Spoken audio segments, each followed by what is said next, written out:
Assalamualaikum warahmatullahi wabarakatuh. Salam guru penggerak, tergerak, bergerak, dan menggerakkan.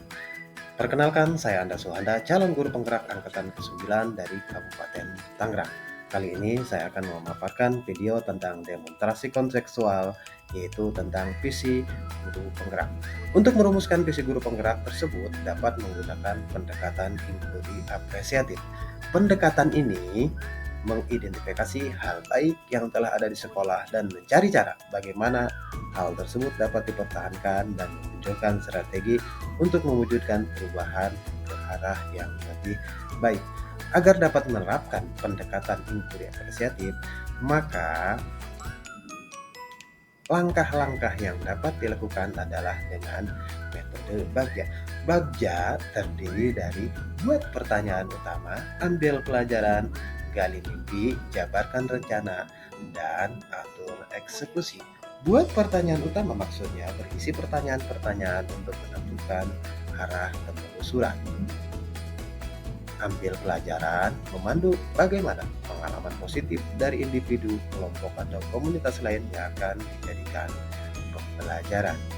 Gali mimpi yaitu berupa narasi keadaan ideal jika prakarsa perubahan telah terwujud. Jabarkan rencana, mengidentifikasi tindakan-tindakan yang akan dilakukan, dan atur eksekusi yaitu membantu transformasi rencana menjadi nyata.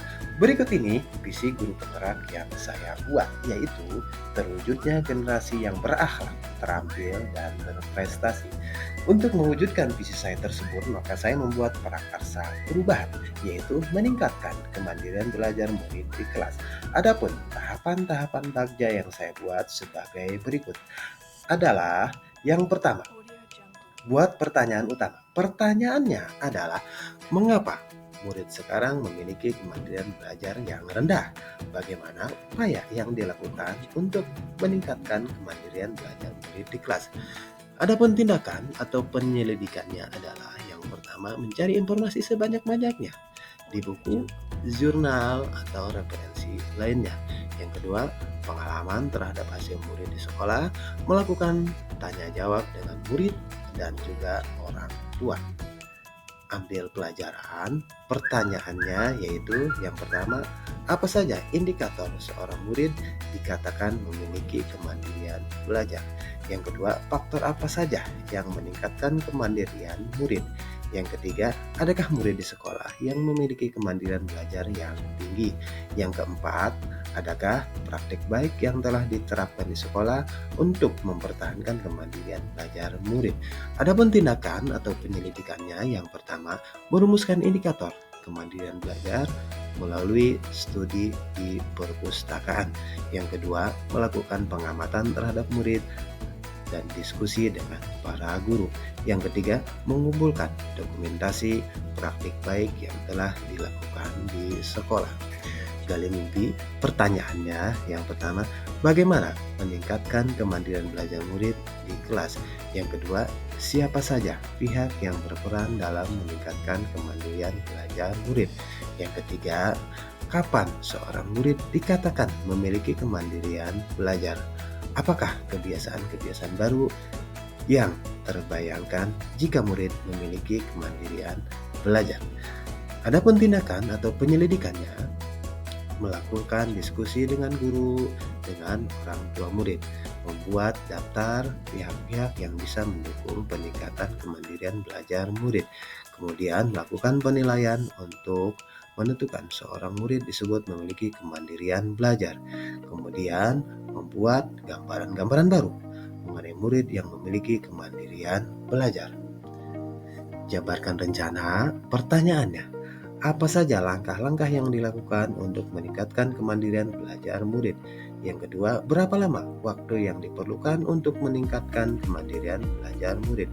Yang ketiga, bagaimana mengukur ketercapaian indikator kemandirian belajar murid?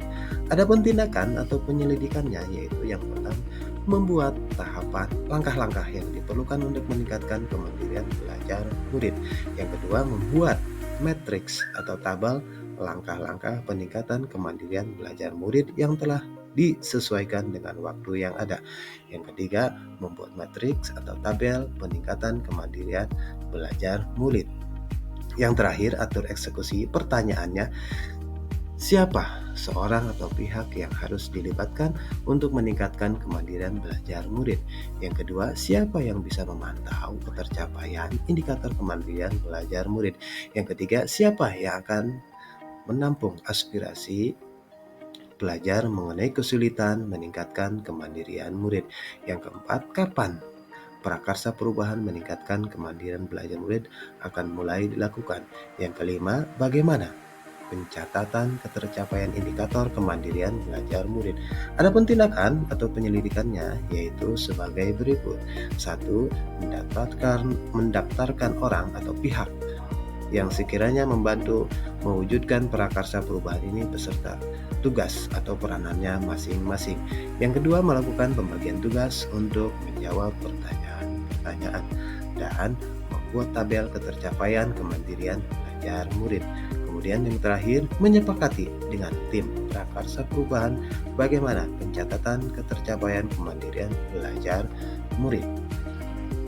Demikian rancangan tindakan perubahan berdasarkan tahapan Bagja. Semoga dapat membawa perubahan ke arah yang lebih baik dengan berpihak pada murid. Dan akhirnya, terima kasih. Akhirul kalam, wabillahi taufiq wal hidayah. Assalamualaikum warahmatullahi wabarakatuh.